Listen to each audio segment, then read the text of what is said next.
thirsty for healing water. Can it be found without a price? Is there more than what we know? Seek the Lord, He will be found. Call upon Him and He will draw near.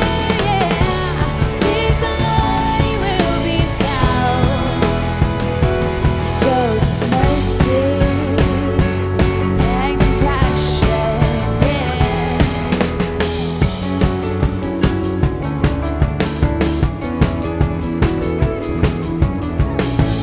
We are waiting so much more, working harder every day. We are searching for deep meaning.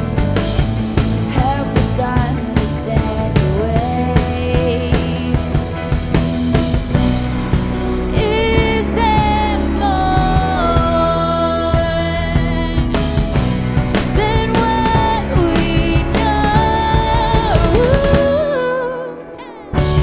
Seek the Lord, He will be found. Call upon Him and He will draw near. Seek the Lord, He will be found. He shows His mercy and compassion.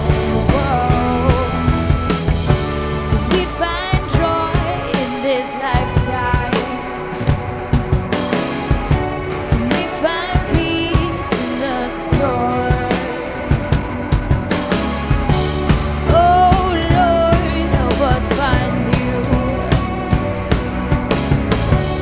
Help us listen and be still.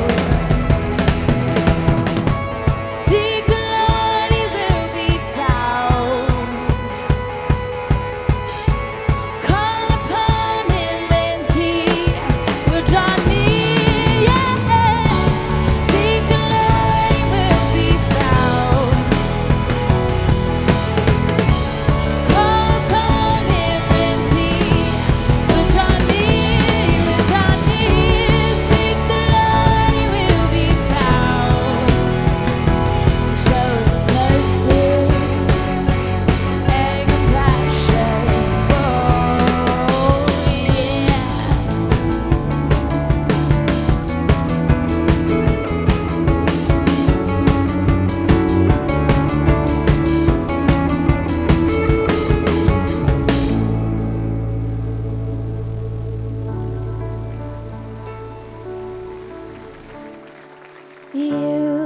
You are my first, You are my last, You are my future and my past. Why don't you guys sing that with me?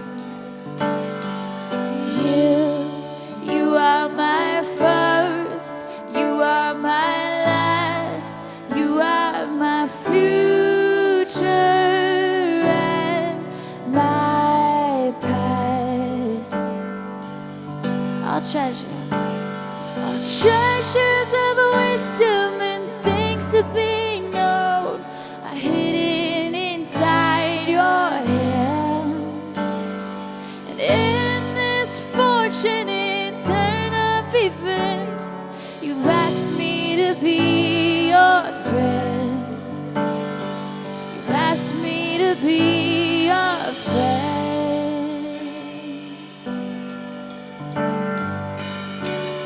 He's the first and He's the last. He was with you as you were being knit together in your mother's womb. He was before you. He was before your parents, your grandparents. He's before any person you've ever read of in history, because He's the beginning. And when you and I are done with our life, we will go directly to Him and give account for who we are and the choices we've made and whether we have a relationship with Him. He is the last. He is the end of all things. He is transcendent. He is beyond. He's in a category entirely by himself. And to juxtapose that, Jesus comes along, God himself taking on flesh, comes and lives amongst us. And Jesus says this, my command is this, love each other as I have loved you. Greater love has no one than this, that he lays down his life for his friends. You're my friends if you do what I command you. And I no longer call you servants, because a servant doesn't know his master's business, but I call you friends, because everything I've heard from the Father I've made known to you. God, you are beyond to be able to operate in the king role and the friend role simultaneously. And this mystery is part of what drives us to worship you and tell you that you are worthy of all of these words in this song. You are my first, you are my last, you are my future and my past. You hold the reins, you hold the reins on the sun and the moon. The horses driven by kings. You cover the mountains, the valleys below, with the breath of your mighty wings. Our treasures of wisdom and things to be known are hidden inside your hand.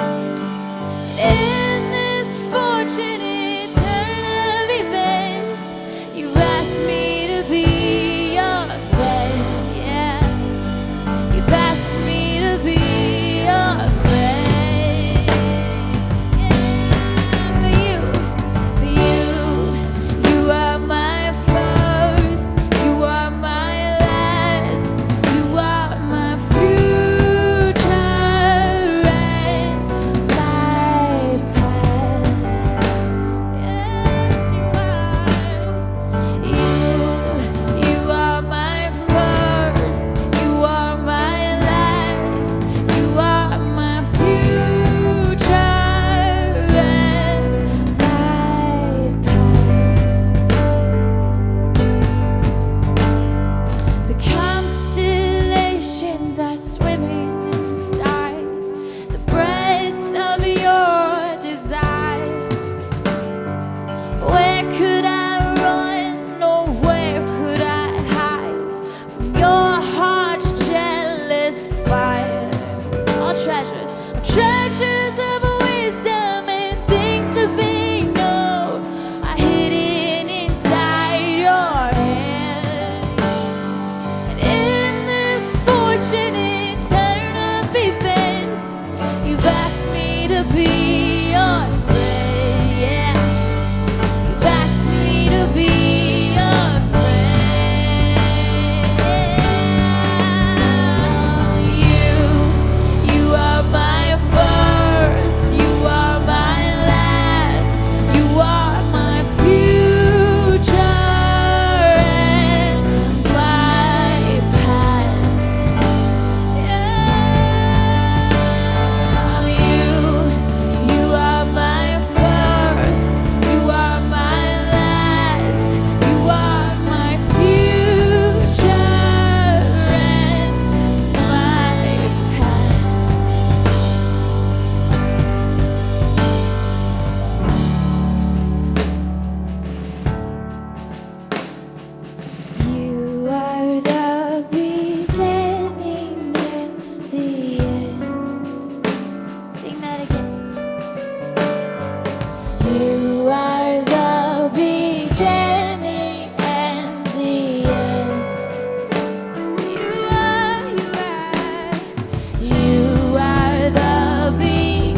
mighty wings.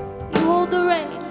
You hold the reins on the sun and the moon, like horses driven by kings.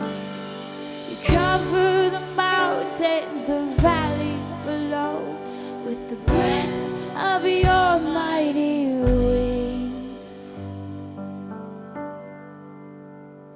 If you lead me, Lord, I will follow. Where you lead me, Lord, I will go. Come and heal me, Lord,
that you have all authority and all power to lead me wherever it is that you need me and that you're calling me. And I just pray that you give everybody in this room strength and courage to lead or follow where you are leading, God. And I thank you that you call us friend and you call us into deeper relationship with you and with each other. And I pray that you continue showing us what that looks like.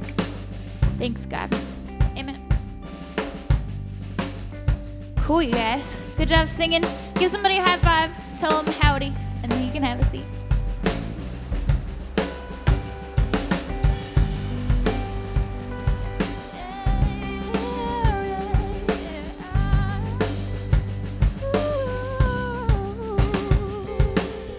Good morning, 10 o'clock. My name is Paula. It's great to be with you today. It is a gorgeous summer day outside. The sun is shining. The kids are out of school. The pools are open. So naturally, we thought it would be a good idea and make lots of sense for me to come here and talk to you today about our Christmas show called Awaited. That's right. So my job here is on the creative team of Awaited. And if you've been around for a while, you may have seen the show and know that it's really a story about God's relentless pursuit of our hearts. And it has risk and rejection and ultimately redemption. And it's sort of become a Cincinnati tradition. Last year, over 80,000 people attended. And yep, we can say great to that. And we are still convinced that there are people in our city who have yet to hear this story. So we're doing it again this December, 30 performances, 100,000 seats. We need everyone in our community across all of our sites to help make this happen. So later on in the year, we'll be asking for help with things like serving hot cocoa and parking, but right now we are starting the casting process.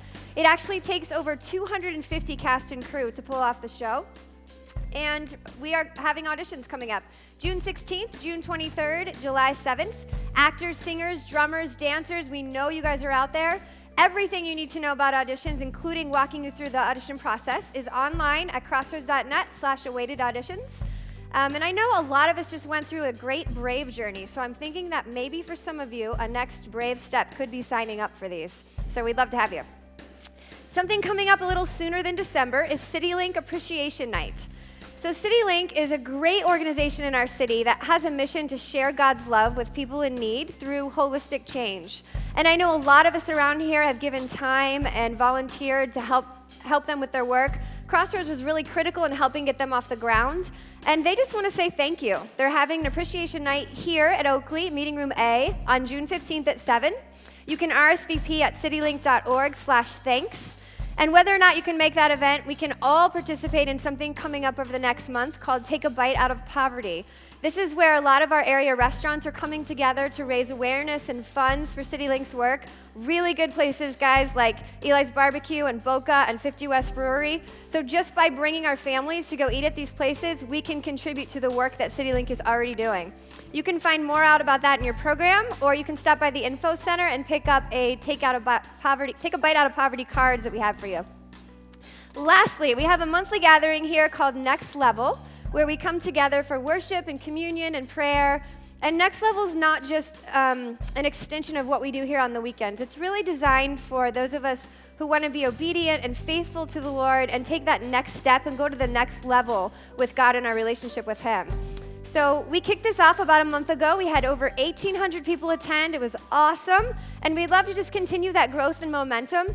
Everything you need to know about Next Level is online at crossroads.net/nextlevel, including some even outside of these walls activities we can do with groups. So if you're in a small group or a huddle already, that's your group.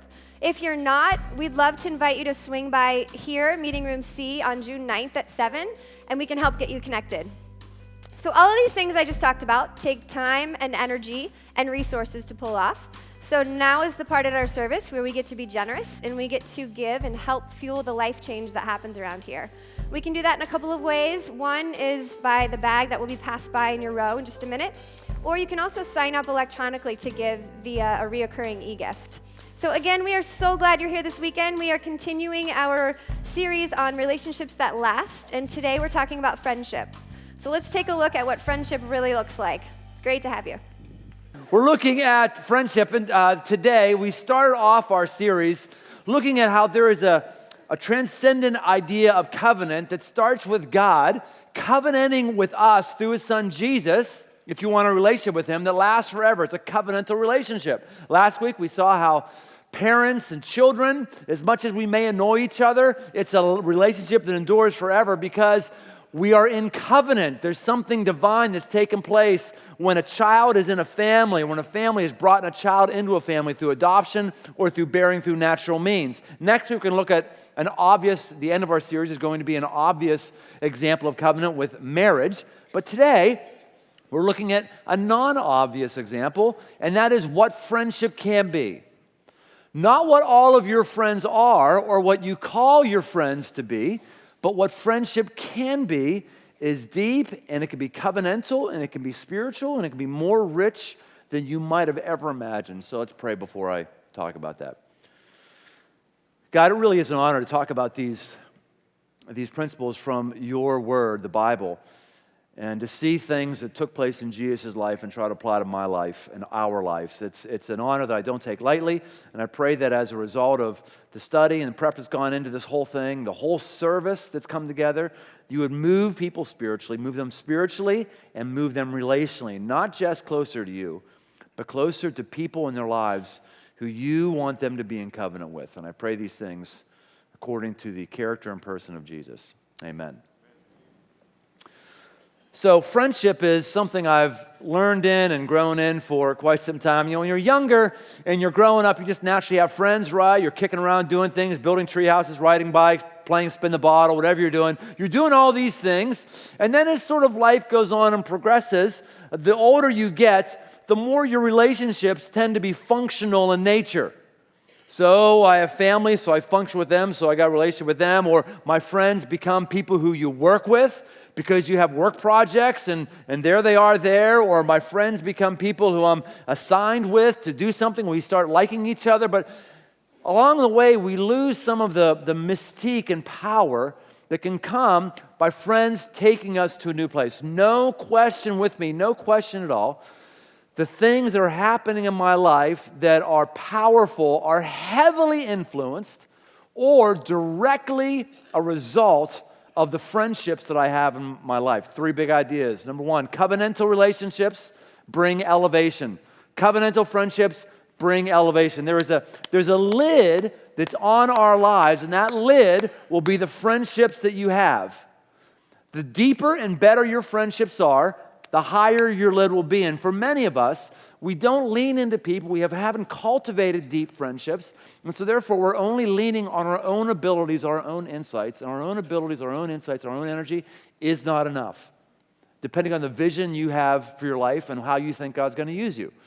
I had to make a distinctive decision on this years ago. I was in seminary and was taught in seminary as common practice. It was taught that as a pastor, if you're going to have friends, you need to have friends who are outside the church.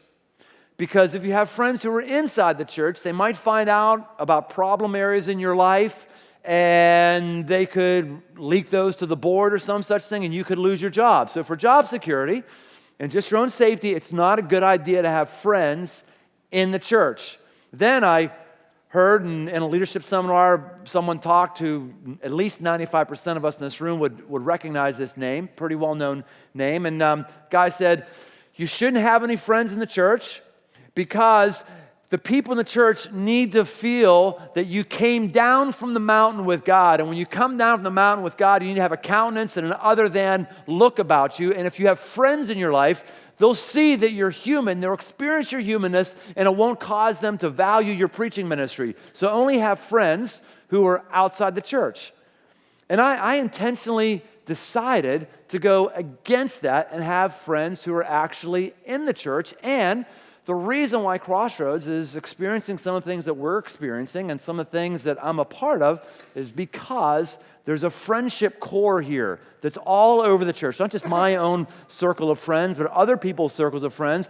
And this is the way it works. It elevates you. I'm telling you, if you want elevation in your life, if you want to go higher, a key place to look is who are the friends that I have in my life? Are they taking me higher, and am I taking them higher? This is why I've said before, and I'll say it again. I think the most important spiritual discipline is the finding, the developing, and the maintaining of friendships. Eugene Peterson, who wrote or translated or transliterated the Message Bible, says this: friendship is a much underestimated aspect of spirituality. It's every bit as significant as prayer and fasting, like the sacramental use of water and bread and wine. Friendship takes what is common in human experience and turns it into something that is holy. I think Jesus has something to teach us about everything. And when you look at how he modeled his life, something profound is exhibited. It was his dependence on friends, his cultivating of friends. He had 70 that he sent out, so 70 are in a circle of influence who knows him. He's got the 12 disciples that we know of, and inside of the 12, there's those who are absolutely covenantal friends with him. If the 12 aren't, 3 absolutely are. And here's what happens in the book of Matthew chapter 26.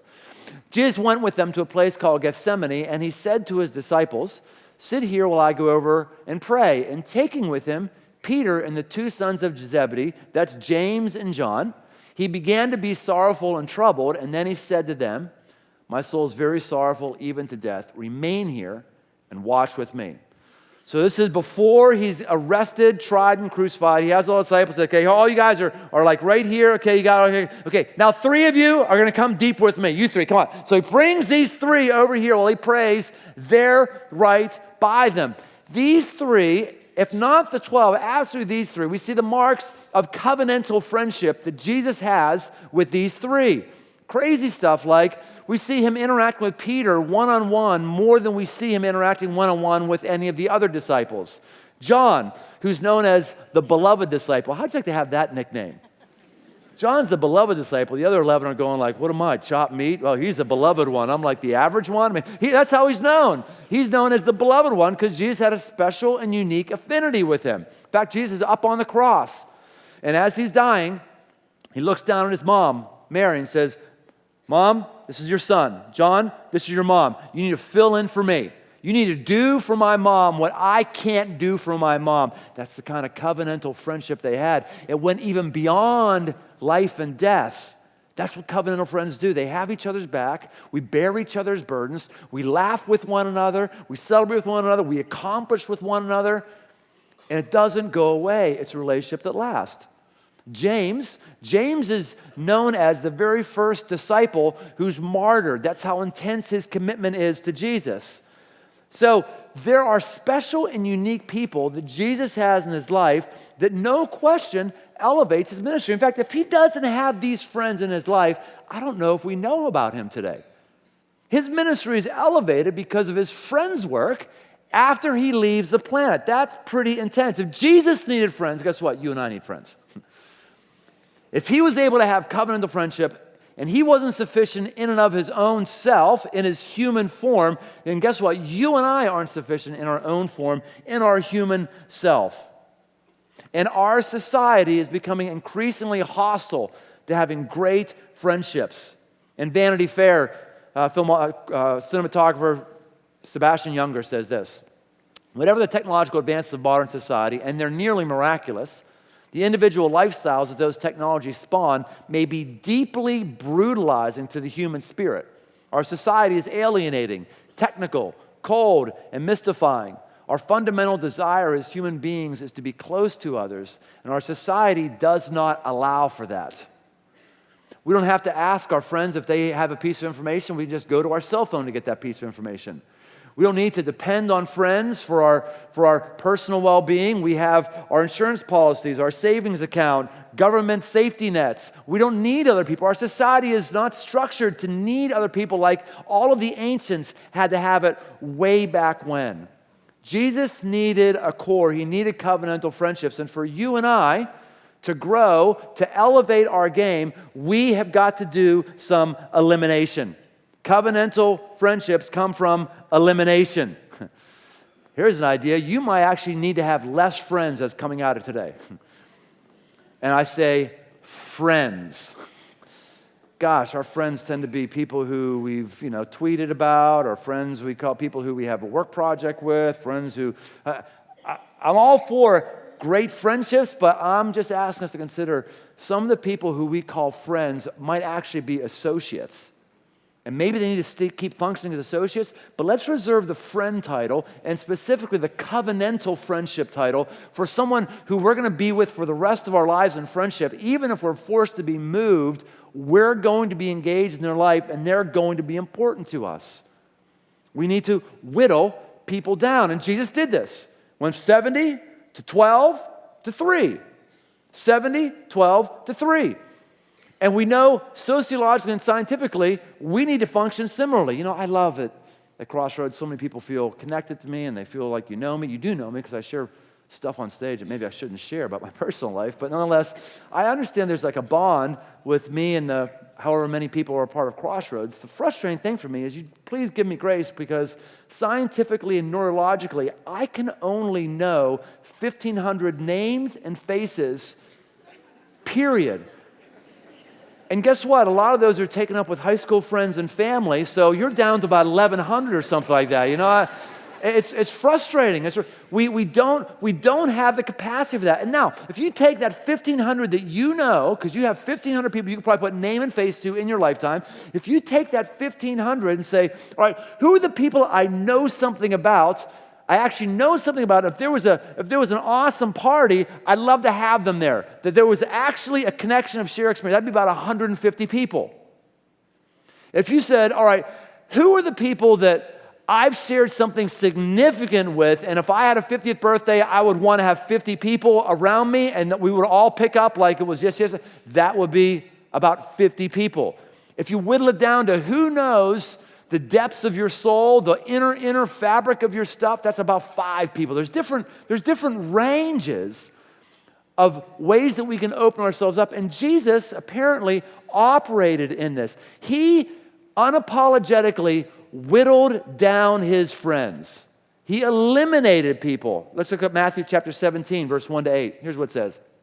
After 6 days, Jesus took with him Peter, James, and John, his brother, and led them up a high mountain by themselves. Let's stop right here, right now. Peter, James, and John. Guess what Jesus is doing here? Guess what he's forming? He's forming a clique. That's what he's doing. He is forming a clique. He is whittling people down and having a clique. C.S. Lewis says this about eliminating friends. Some are naturally hostile to friendship because it's selective and an affair of the few. To say, these are my friends, implies those are not. Every real friendship is a sort of secession, even a rebellion. When you have a covenantal friendship, you secede from the union of surfacey relationships. You rebel against this idea that I can know everybody and everyone's equal. You rebel against that and you whittle people down. Jesus had a clique. I just wonder what the rest of the disciples are like. They're like, there they go again. Peter, James, and John. Just heading off again. I'm like, gosh, again? What you said there? Peter, James, and John. Peter, James, and John. Peter, James, Marcia. There they are, just going off and doing their own thing. Just a click. Wow. I hear every once in a while, Crossroads is so cliquey. It's so cliquey. Or I've heard, gosh, I used to be part of that school, but it was so cliquey. It was so cliquey. Or yeah, I used to go over and and have these workouts here, this kind of thing. It was so cliquey. It's so cliquey. Used to be a part of this club, and it was so cliquey. You know who doesn't like cliques? People who aren't in a clique. That's who doesn't like cliques. And specifically, you know who's not in a clique? Someone who doesn't have friends. A clique is, in some ways, could be a sociological form of covenantal friendships happening. Now, I'm not saying that cliques are healthy. I'm not saying they're God's way to interact. I'm not saying that at all. All I'm saying is there's a reason why we believe spiritually. There's a reason why some people like suck together with some and you can't get in sometimes because it might not be snobbery. It might be a form, even if that clique doesn't know it, it might be a form of covenantal friendship that is taking place. Jesus has formed a clique. It's a covenantal friendship that he's in, and we have to interpret it that way. Let's continue on with our story. And he was transfigured before them, and his face shone like the sun, and his clothes became white as light. And behold, there appeared to them Moses and Elijah talking with him. And Peter said to Jesus, Lord, it is good that we're here. If you wish, I will make 3 tents here, one for you and one for Moses and one for Elijah. He was still speaking when, behold, a bright cloud overshadowed them, and a voice from the cloud said, Behold, this is my beloved Son, with whom I am well pleased. Listen to him. And then the disciples heard this. They fell on their faces and were terrified. Jesus' covenantal friends get to see something profound take place. For the second time that we know of, God speaks to Jesus and says, You're my Son in whom I'm well pleased. And he does it in front of his covenantal friendships. And only these folks get access to that. Jesus, if you will, he elevates their game as they're elevating his game. You can imagine what this would be like. I mean, Peter gives us a glimpse in terms of their wonderment. He sees Moses forming, Elijah forming. He doesn't know what they look like, but he can pick it up. I don't know if they said, Hi, I'm Moses, and I'm Elijah. I don't know how they sort of form there. And Jesus goes from this humble builder guy in terms of physical appearance. He's God in the flesh, and all of a sudden, his transcendence starts coming out of his pores. He starts glowing. His divine attributes start getting amped up, and they haven't seen this before. And they're like, whoo, my word. And Peter's like, this is amazing. Hey, Jesus, I got a couple of tents from REI back on the camel. What do you say we come over here, we set up some tents, and we kind of have a little campfire cookout, just Elijah and Moses and you. It's going to be awesome. Let's just hang out here for a while. And Jesus said, no, we're not going to stay here all that long, because they've got to go, and they have to be about the things that they're going to be about. And this is the third thing I'll say about covenantal friendships. They're about execution. They're about execution. They elevate us after we've eliminated people, and they are in covenantal friendships with us because we're executing on something. We're doing something. A friend of mine is a female, and she was talking about basically what she was saying, and this sounds gender profiling, but a woman told me about this, so fine, I'll go with this. She says, I just like to call my friends, and we go shopping together, or we'll go out to coffee together. And she said, I don't know that guys do that. Well, guys might not go shopping or do coffee as much with one another, but guys absolutely execute against things with one another. Now, to be clear, I don't want to go shopping with anybody. When I do my shopping thing, I need to conquer, right? I'm going to go in, I'm going to buy it, I'm going to come out. I'm not going to lollygag around in there, except for 2 places. One is the auto parts store. Like, I go to auto parts store, I'll hang in there for 2 hours. I go up and down every aisle, looking at every tool, every adhesive, every fitting. I dig it. I don't want anyone in there rushing me as I go to the auto parts store. I want to enjoy that in there. The other one is REI. I go to REI, it's like, oh, this is awesome. I hear the angelic choir when I go in there. Open the door. Liv hates shopping with me. My wife hates it, especially if shoes are involved. She can't stand it. I get real weird about shoes because I don't buy shoes very often.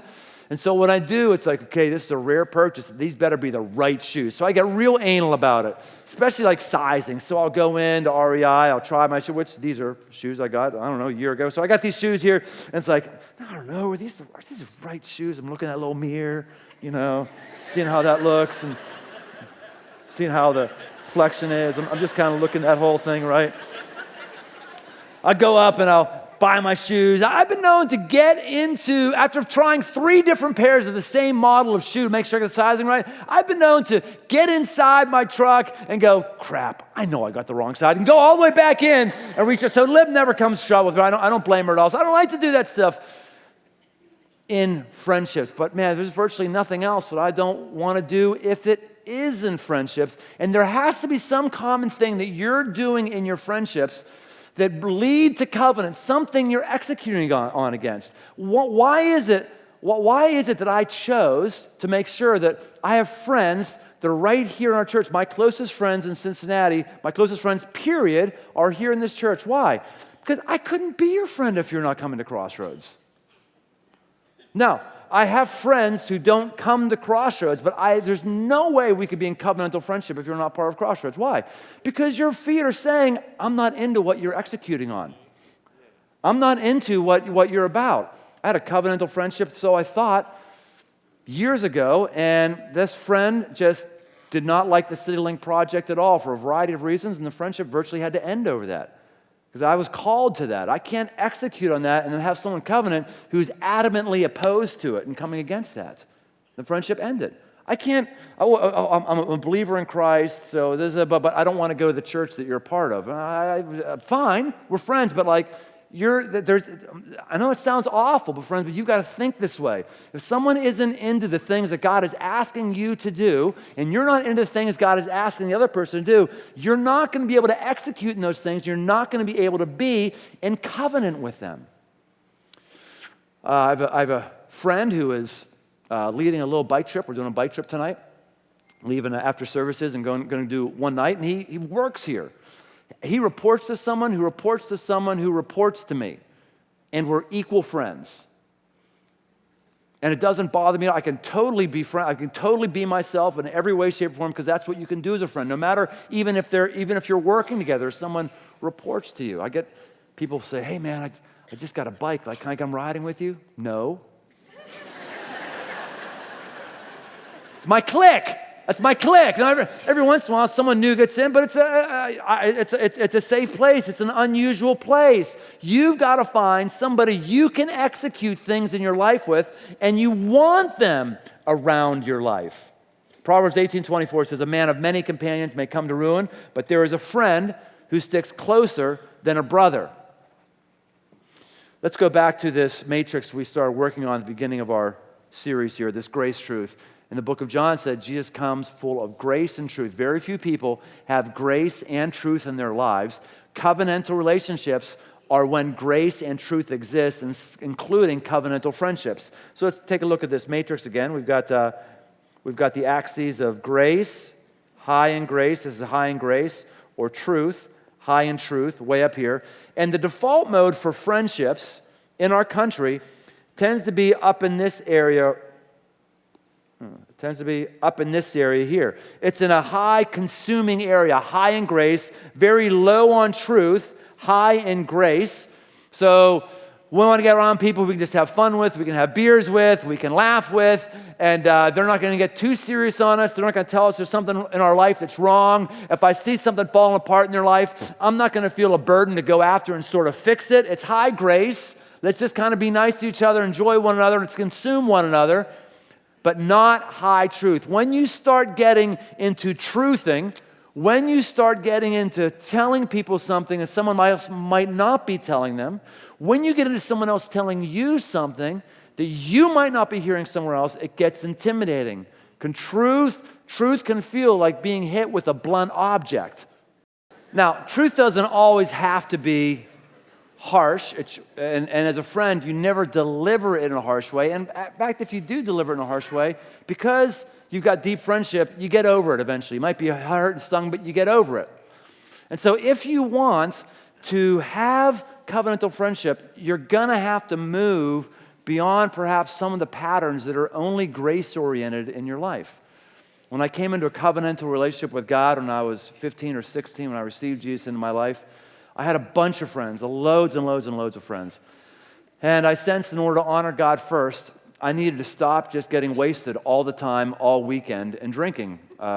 Drunkenness is a bad idea, it says so in the Bible, and underage drinking wasn't honoring the laws of the land, so I just stopped drinking. And I didn't want to make a big deal about it, so I had apple juice in my red Solo cup, I will fill you up. But eventually I got busted on that, and people, for some strange reason, they felt threatened that, I was around or something like that. So I started losing friends. So what happens is you might start naturally losing friends, going down, until you perhaps dip and can get to a place where you can operate in grace and truth with a number of people. This area right here is a valley. It's a valley where you're second-guessing some of your choices, a valley where you're second-guessing whether or not you smell or something like that, but we have to endure that. Now, I'm not saying we should be friends with all kinds of people who have all different values, all different convictions, all different ideas about God. We should have friends for all those, we should. But when it gets to covenantal, it becomes harder and harder to be in a covenantal friendship with someone who isn't executing against something that God is doing in your life. And these things are difficult to navigate through, but they're worth it and they're important, because when you get to a place where you're covenantal, where there's grace and there's truth, something powerful happens. The book of Galatians, it says this: brothers, if anyone's caught in any transgression, you who are spiritual should restore him in a spirit of gentleness. Keep watch on yourself, lest you too be tempted. Bear one another's burdens, and so fulfill the law of Christ. I'm going to talk a moment about bear one another's burdens, but let's first talk about if you're caught in transgression. Who's the last friend you confessed sin to? Can you identify and remember anybody who you went to and said, I've sinned, and let me tell you what I did?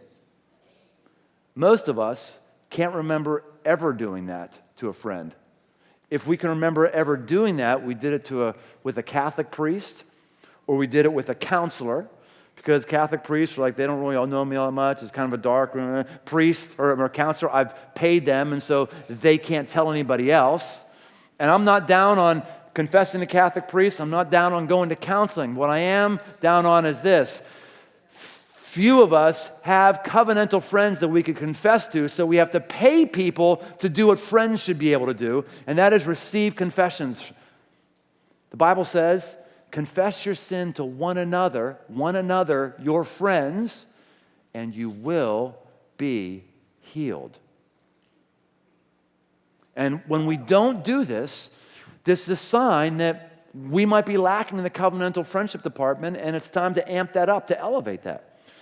Some time ago, I had a call from a covenantal friend of mine, and you know, I wouldn't necessarily use this language with my friends, though we'll probably talk about it around the campfire tonight. I wouldn't necessarily use this language with my friends, but I'm pretty sure all my friends who are hearing this know which ones we're in covenant with and which ones we're not. We just know. It's different when you're doing these things. And one of my friends called me and said, hey, I just had to tell you, I just had to confess to you, I did some porn the other night.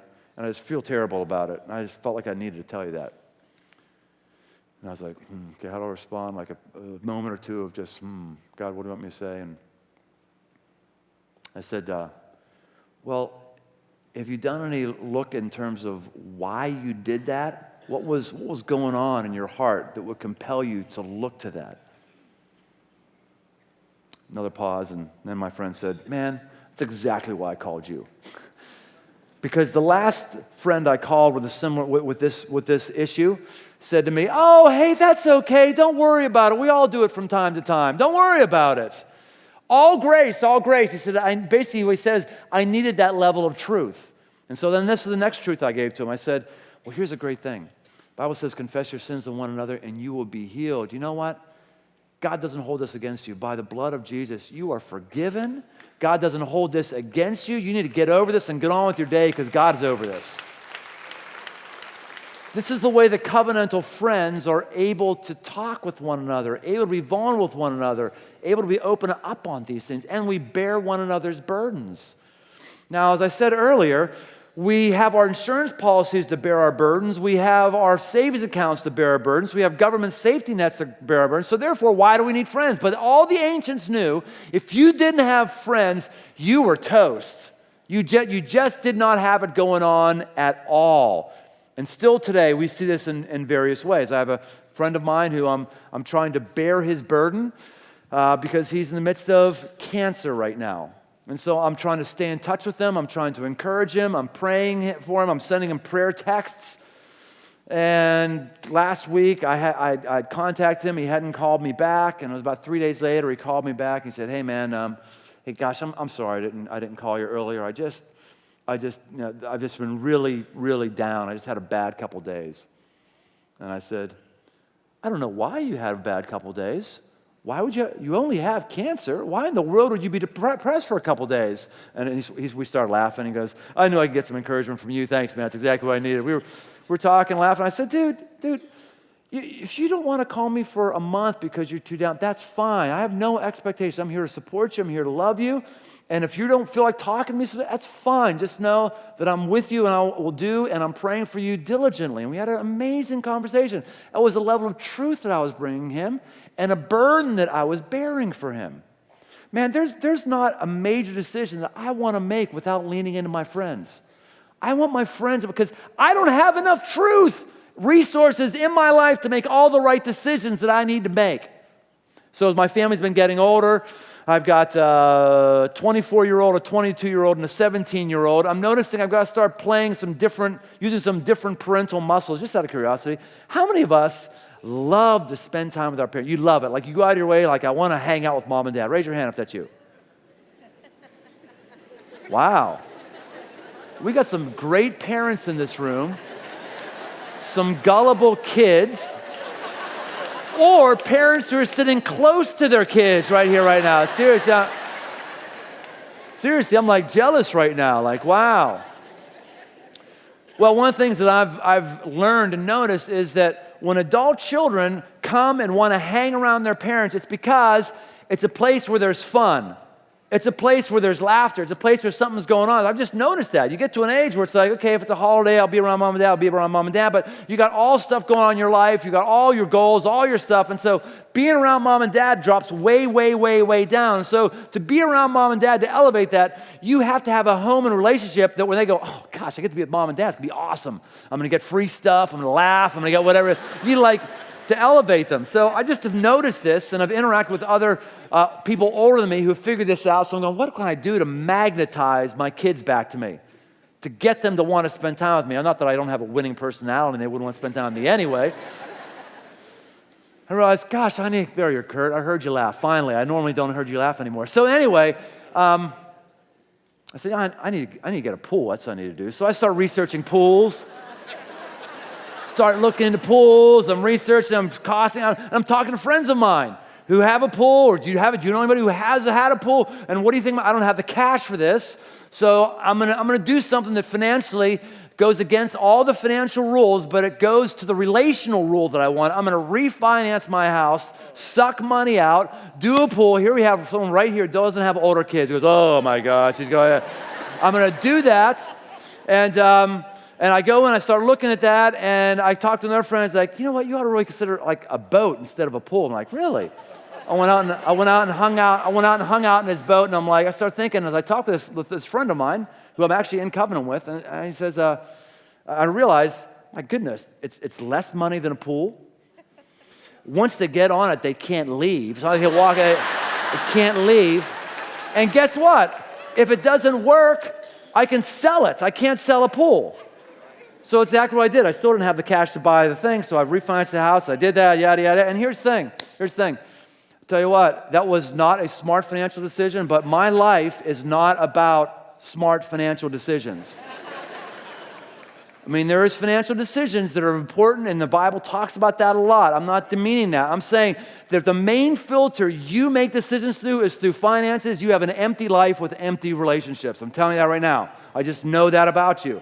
And it doesn't have to be that way. I'll tell you what, since we did that, there hasn't been a day that's been over 65 degrees with 50% less chance of rain that my whole family hasn't been on a boat all day. It hasn't been a single day. And it came out of the blessing of my friends giving truth to me. See, truth doesn't always have to be painful. It just needs to be something that you don't know and that you don't have. Number of months ago, probably about a year ago, I was out with friends of mine who we have a riding clique with. And actually, in this day, we actually had some people who were outside the normal clique riding with us. It was all good. And we were sitting around a campfire the last morning and said, gosh, what can we do to get guys to experience this? Because we have a sense of adventure that happens on a bike. There's physical hardship. There's tension that takes place. There's a little prayer time normally around the fire in the morning, or a little devotional thought. There's deep relational connecting around a fire at night. what is it we could do? Because not everyone can ride a bike. That's an unrealistic expectation. That's when the idea of man camp came up. We said, let's go in a compressed period of time, let's put physical discomfort, a sense of adventure, put people on a bus, they don't know where they're going. Let's have people work, like chop down trees, haul brush, burn things. Let's have tug of war competition where guys are just experiencing things. They're executing on things they wouldn't normally execute on, and then hanging around a campfire and having like devotional worship times. And what we heard from guy after guy after guy was, I didn't realize until this thing that I don't have any friendships. All my friendships are people who are at work, or it's all objective-based, and it's not heart-based. And as a result of that, crazy stuff has happened. So like we did this Easter thing. We might have been around 41,000 of us did the Easter service. You know, we had those boxes. How did 41,000 boxes of dirt and rock and get put together? It got put together because there was a call that went out to Man Camp alumni, and dudes came together to put those boxes together. Why? Because they had become friends. They had been elevated in their game, and now they had something to execute on. Did you enjoy the Brave prayer experience? Isn't that great? Story behind the story in the Brave prayer experience is I went down to check on it before it was supposed to be done, and I saw the staff and volunteers who were working it. They were working like, I think 26 hours straight. They were blurry-eyed, bloodshot. They're just kind of tired. And I'm going, oh, I don't know if this thing's going to get done in time for people to be coming through. And these folks are just war slap out. So we sent a quick email out because I think it was still 100 tons of sand that had to be moved from the parking lot inside for that beach scene. There was so much stuff happened, and so we sent out a quick email to people in the man camp, and in 2 hours, 60 guys showed up, and many of them stayed till 2 o'clock in the morning shoveling sand to do that. And why did they do that? A large part they did is because they had built friendships, and like, hey, I can do something, I can execute on something. I'm not saying we need to be at man camp in order to have covenantal friends. I'm not saying women don't have these exact same experiences and shouldn't have these same experiences. I'm just saying I'm seeing the signs everywhere I look that we are in a society that's relationally starved, that is friendship poor, and it's not good, and it's not healthy. And you can choose to be different. You can choose to be different as this guy has chosen to be different. Growing up as a boy, I had a lot of friends, was surrounded by a lot of great guys, right? Wasn't surrounded by any great men. My wife, Danny, who you all know, she was asked to go on the Go NOLA trip to be part of the leadership, and asked me to go with her as kind of a tag-along. Little did I know that was going to be the most impactful decision outside of marrying Danny I've made as an adult. Prior to Crossroads, I hadn't darkened the door of a church voluntarily in most of my adult life. Start volunteering a little bit, kind of following Danny's lead, coming to service.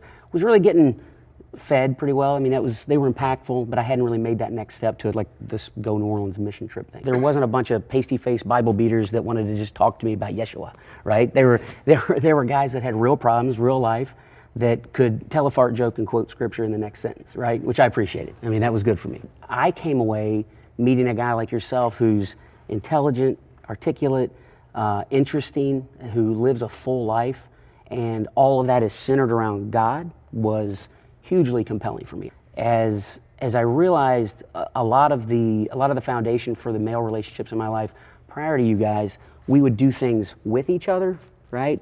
But we wouldn't do things worth doing. You know, I think all three of us realized that we needed some way to keep that sort of intentionality around God and work and community of actual godly men. You guys not only knew God, you lived out a life of God, and we've been able to live that out together, you know? I've seen my friendships and relationships shift from good guys to great men consistently. And that's directly related to meeting you, and you adding on to that concept of what a godly man is, and then meeting you through all that with just the embodiment of what someone that really loves Jesus and therefore loves others in that way looks like. I think the first trip we ever went on together, you had a couple broken ribs? Couple? And don't say anything for the entire trip, and still take care of us, love on the other guys, and always have that smile on your face, you know? And I just can't get past that as a model for guys to aspire to, you know, for me to aspire to. I can't emphasize enough the absolute richness of life that you three guys have given me, and the men that you represent in my life, because each of you are parts of different circles of my life that that are part of that impact. So it's pretty great. So thanks. We feel the same about you, Jed. Yep. Thanks. So that's an example of what I'm going to give you the opportunity to do right now. Pull out your little electronic device, and I'm going to give you the opportunity to encourage and give some truth, some loving, encouraging truth to someone who's a friend of yours, perhaps a covenantal friend. Or if you're going, I don't know who I would do right now. I'm a little stumped. That's cool. Why don't you find someone in text right now and ask them to execute on something? Maybe that's the start. Ask them if they want to go to a movie, go out for coffee, go out for beer, go camping, go to a show. I don't know what it is. Ask them that right now. I'm gonna do my friend right now. And here's what I'm going to say to him. Link, I'm amazed at how deep our friendship has gone in a short period of time. Hard to imagine my life as full as it is without your presence. I love you. And I'm going to give a little pet nickname here. Barbie.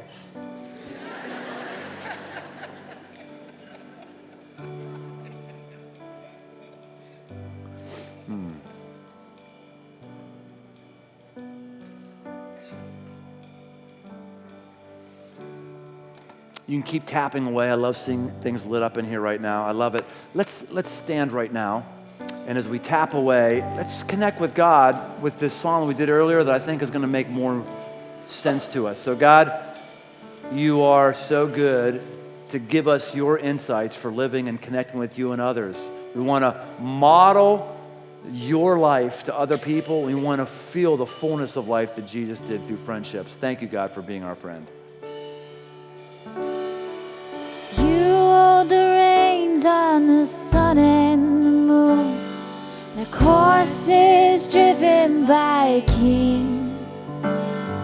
You cover the mountains, the valleys below, with the breath of your mighty wings. All treasures of wisdom and things to be known are hidden inside your head.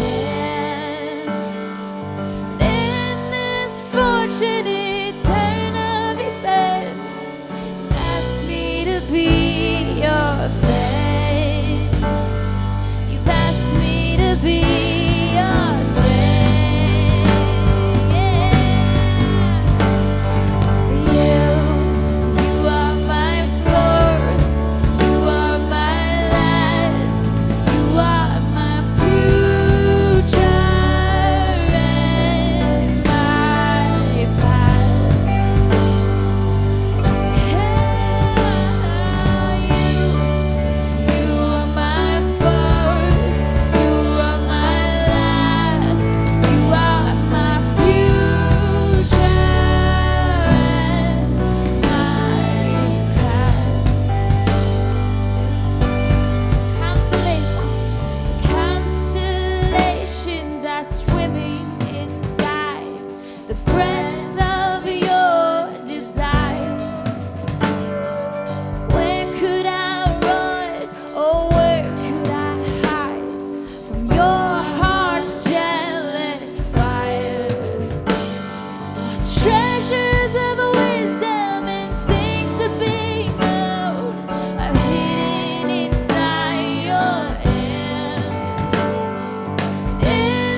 Thanks for singing, you guys.